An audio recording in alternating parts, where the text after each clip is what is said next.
Hi, I'm Rachel McCloud, and I'm a licensed clinical social worker and emotional wellness coach. And today I'm going to be talking about the thing me in titles.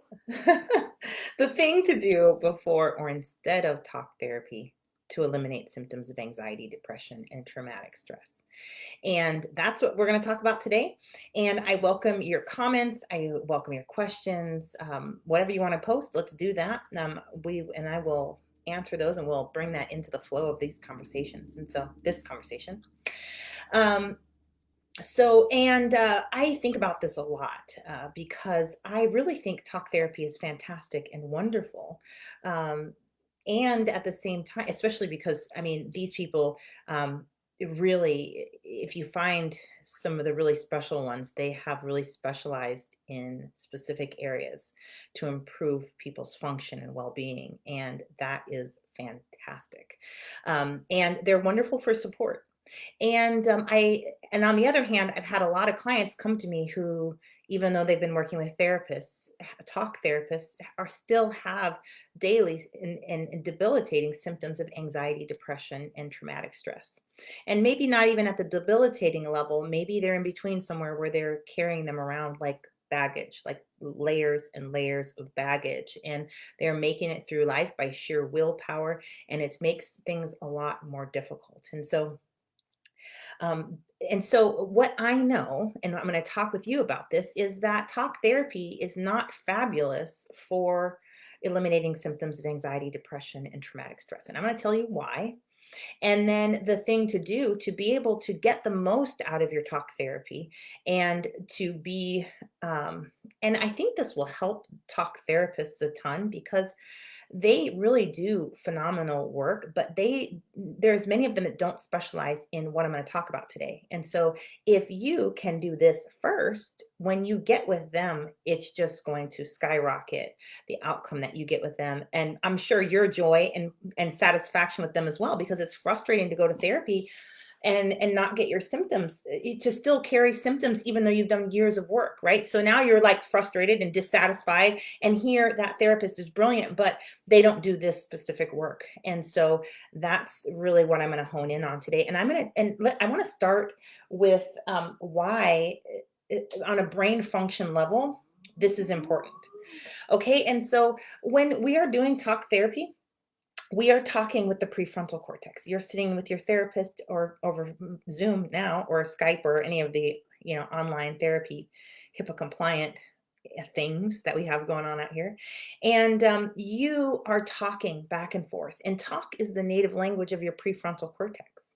And so, but the rest of your brain, that's not really how it does things, and it's not how it interacts or participates. And so you and your therapist are just talking about your life, your symptoms, and those sorts of things. And the rest of your brain isn't really participating and getting along. And that's all fine and good, because when you're doing that, you're understanding your symptoms, you're understanding yourself, you're understanding what your needs are. Um, but the bad thing is that once you get into a situation that activates your survival system, which is most of them, especially the ones having to do with your relationships, your connectedness, your belonging, right? Your success, your failure. Those are all really important to your life. When you go in there, your survival system, if it's not okay with all this stuff that all your understanding, you just lost it, because it's sitting in the part of the brain that your survival system actually will deactivate. This part of the brain, it will reduce its function to sometimes as low as 20%. And then your whole brain has to go in and start obeying your survival system, which means that you will then use the tools and strategies of the survival system, which is fight, flight, freeze, faint, and fawn. And we don't really like these on a conscious level and in our thinking center and our executive functioning up here. This is not how we want to live. But when our survival system is activated, those are what we get, because we're functioning from that part of the brain in these situations. And so, and people are doing this a lot more than what they realize. And this is when we're starting to do compulsive behaviors. This is This is the stuff that we don't want to be yelling at our children, yelling at our relationships. That's fight mode, right? Running, curling into a ball, going to sleep constantly, being put to sleep by your nervous system. That's a type of faint. And it's the slow-mo faint, right? Slow motion faint. It's not the fast knock you out, drop to the floor, but I know some of you are experiencing that one as well, randomly, because of some flashbacks that you're having. And so no matter what you put in this part of your brain, which is what we like to put things in this part of the brain, especially if this part of the brain, like we don't know how to work with it and it's not cooperating with us. We like to put lots of things in there. That's why we like to read books. We like to watch podcasts. We like to watch Rachel go live. We like to do all this stuff because we are feeding this part of the brain with information. But guess what? When you, no matter how much beautiful, amazing, awesome things you put right here into your thinking center, as soon as you go into a limbic state, that stuff becomes unavailable to you. And then when you come out of the limbic state, you're like, why did I do what I know? Why am I keep doing this thing over and over and over again? Well, because you're operating from the wrong part of the brain, and you have to. You don't get a choice about that. And so that brings me to the thing to do before or instead of talk therapy. I don't know if you need talk therapy or not, but I know if you're having symptoms of anxiety, depression, and traumatic stress, you need to do this so that you can eliminate those symptoms and get your brain function back. Be able to, instead of being sent to the back of your brain, that you get to stay up and hang out here. And that thing, gosh, I thought about how I'm going to put this into words because I think it's one thing, but it's like there's many different layers and words to it. But let's call it work with your brain function. That's what I want to say. Work with your brain function. And because when you get sent back to your survival system, there is something that your survival center is interpreting as dangerous to you. And so it's responding. Now, that part of the brain is not reasonable. It's not a reason center or a logic center or a thinking center or a talking center. So you can't reason with or logic with that part of the brain. Okay. And so, but it's decided that something that you might be aware of and something that you might not be aware of, because it's your survival system is connected with your whole nervous system and all of your senses and all of your thoughts. And so you might not be aware that you had a thought. You might not be aware that you had a sensation on your body. You might not be aware that it was the wind. You might not be aware that it was the time of year or the overcast clouds that triggered this survival state. You don't know what it was. And so, but sometimes you do know what it is. And whatever it is, we need to get your brain to, when it comes, and this is the other thing that I think is important to understand. I'm going to tell you a little story of how brains work. Let's pretend that this is your brain in a regulated state. You're happy, you're calm. And let's pretend that this is your brain in a dysregulated state and it's in panic mode and we're triggered and all the thoughts are racing and all that stuff, right? When you're in this state, you to use this part of the brain. You get to use actually your whole brain, but really you're working from your executive functioning that's available to you, and it gets to play a big role in the choices you make. You have choices. It does that, right? But let's say you come into contact with something right here. Let's say it's this, and you start doing this. Your brain is out, right? And now you're functioning from the back of the brain, and now you're in fight, flight, freeze, or faint mode, right? And maybe this is a conversation in your marriage. Maybe this is driving on the freeway, and your brain does this. Maybe this is heights. Maybe this is your child looking like your abuser. Maybe this is that. We don't know what this is, but we know that your brain is functioning like this. What I would tell you to do, the thing to do before you do, or instead of doing talk therapy or before talk therapy, is resolve this brain function. We want your brain to be able to come into contact with this and remain in a calm state. Because from that place, you will be able to interact with this from your highest level of functioning, with your reasoning, with all of your skills, with all of your tools, from your authenticity. And when your brain is in this state, you don't have survival energy coming up and throwing itself on this, right? And then people are like, sheesh, whoa, calm down. Overreact much? Yeah. Your survival system is like, we haven't reacted enough. I got more where that came from. Right. And so, and a lot of the times these things are very irrational and very illogical. And these are things that we need to be able to use our whole brain about. And so, no matter how much you sit with your talk therapist and talk about this thing, you're not going to resolve this brain function problem because your survival system is the boss of this. So if you're going to use talking, your survival system doesn't care. It's not even in its native language. It doesn't even, it's not even interested. Talk all you want to. I'm going to sit here and freak out, right? Or I'm going to look like I'm chill. And then when I come up to it again, I'm going to freak out.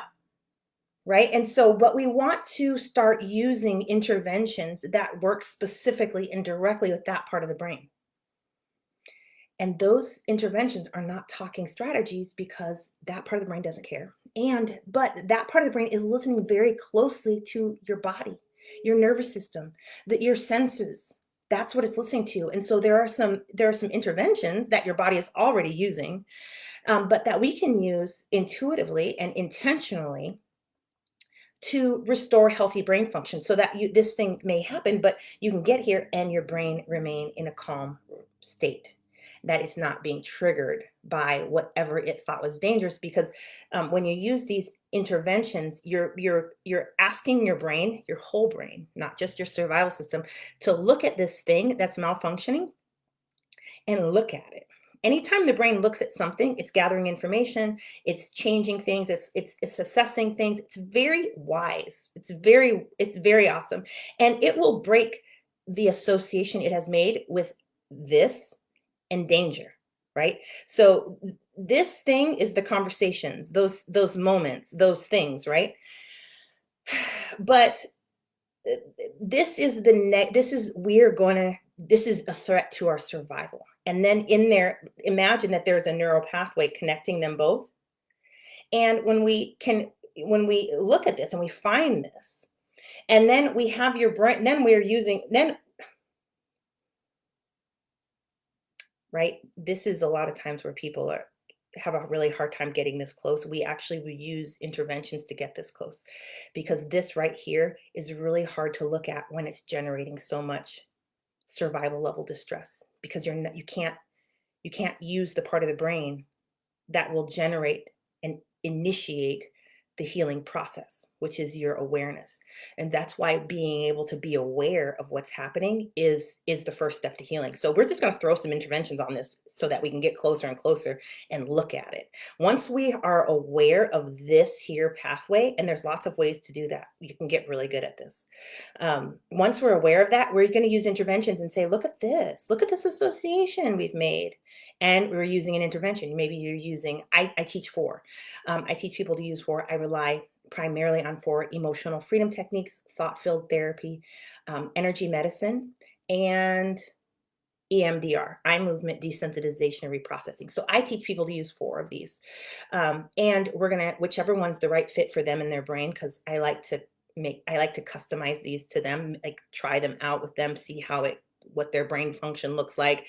And once we have a working one that does that really works to help the brain walk through its healing process, that's the one we're going to use. So for you, that's something to be aware of. But these are the 4 interventions I trust. And once we're there and we're looking at that line with that association to the thing and a threat, the brain will break that and crumple it all up.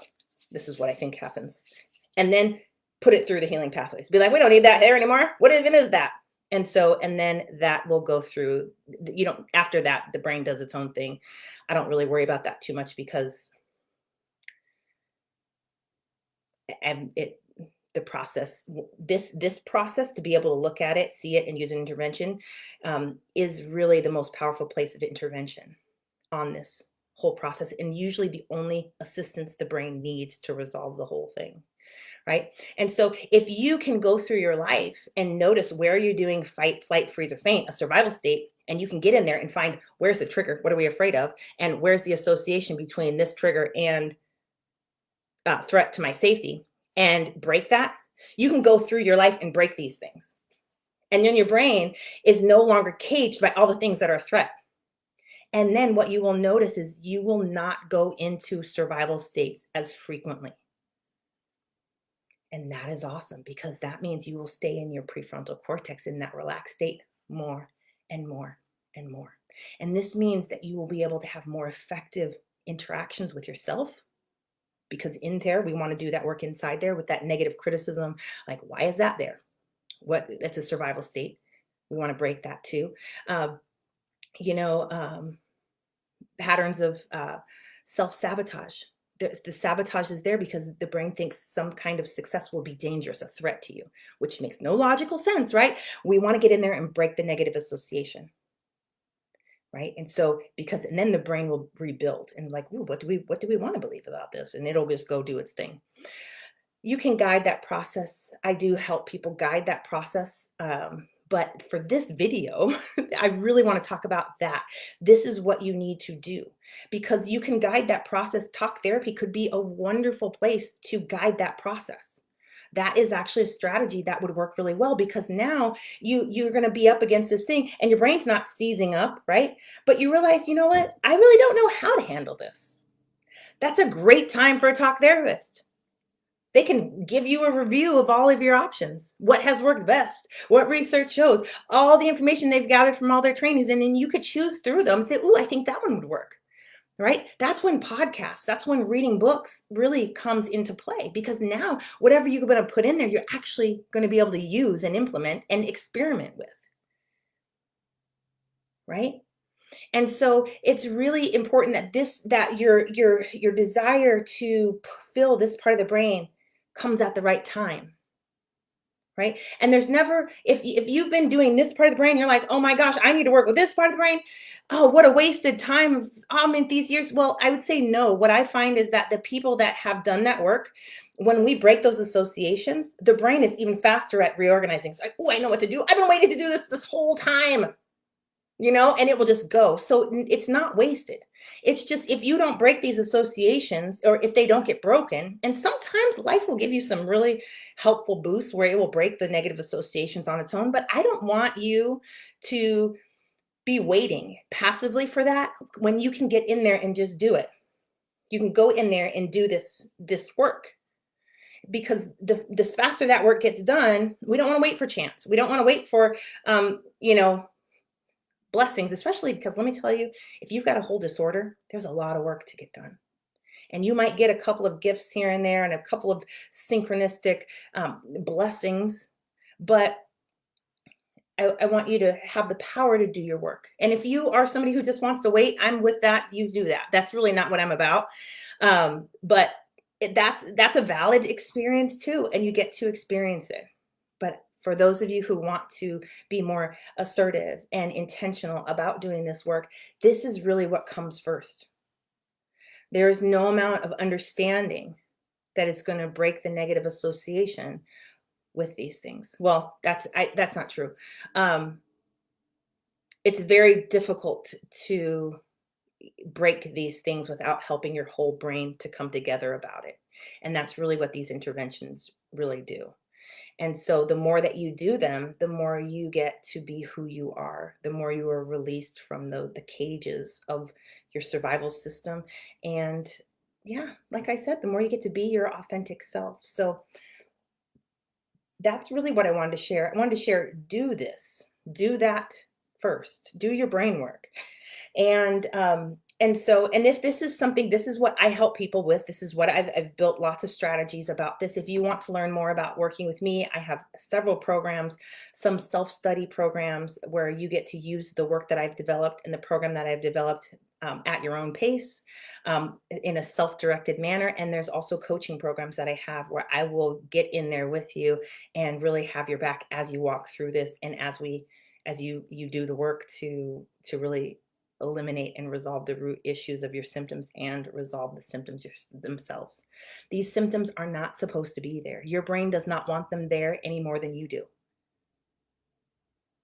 Right? And actually most of your symptoms are coming because the brain is trying to heal itself and is stuck. And so once we can get in there and grab it through its healing process, and some of that work is breaking the negative associations with survival and danger, right?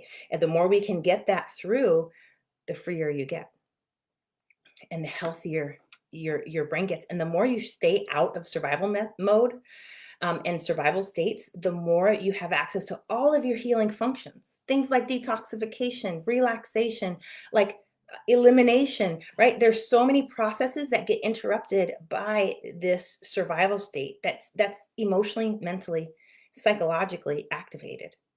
Right.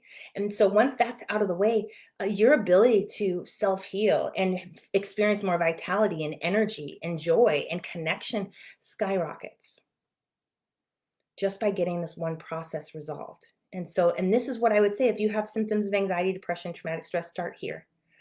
And so also, so yes, if you want to learn more about working with me, you can go to my website. I added that in the introduction part of this. So you can click my link, go there. Also, that will give you a link to my my Facebook group where for women, and I'm doing trainings on interventions in there. And that is really the only place that I'm doing them. So that's the place where you can get access to those. Join the group. You can join that through my website. And yeah, join in the healing. And let's see if there are any questions here. I see a comment. A please watch. That's awesome. Thank you, Bridget. High compliment. So that's it for me. And I hope you all have a wonderful day. And if you have questions, comments, drop them in here. I am watching them. I get notifications and I will respond to them. Okay. See you around. Bye.